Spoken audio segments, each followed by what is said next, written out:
धनदांड्यांच्या बळावरती या लोकशाहीला चालवता, भारतीय लोकशाहीला गुलाम बनवता, रक्षण बनवता आणि काही पैशावाल्यांचा पैसा घेऊन तुम्ही निवडणुका जिंकला।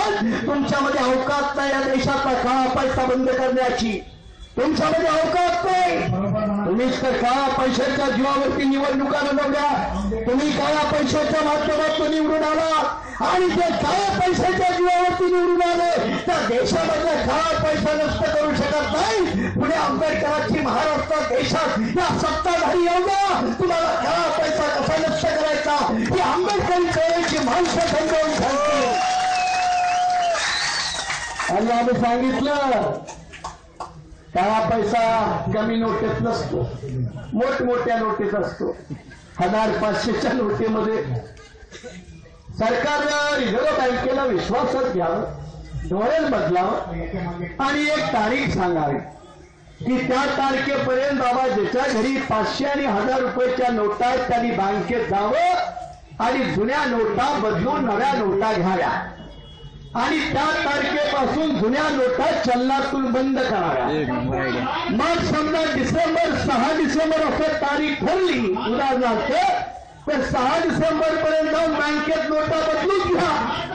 ज्याच्या व्हाईट नोटा आहेत, व्हाईट मध्ये आहे तो बँकेत जाईल, ज्याच्या ब्लॅक मध्ये आहे तो जाणार नाही।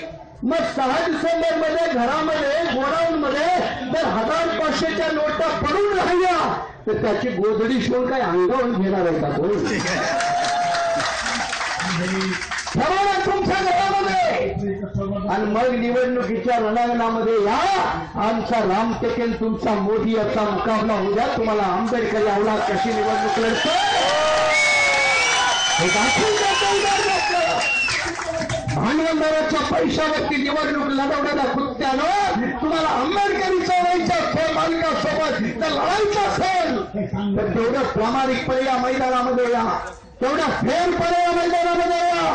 पण तुम्ही येणार नाही म्हणून आम्ही सांगितलं की 1000-500च्या नोटा बंद करा, काळा पैसा आपोआप थांबेल। विजय घंटारवतु शिव छत्रपति सर्वस्वजन विद्रोही गण विध्वंसवत मति छत्रपति आर्तत्राण दुष्कृत्य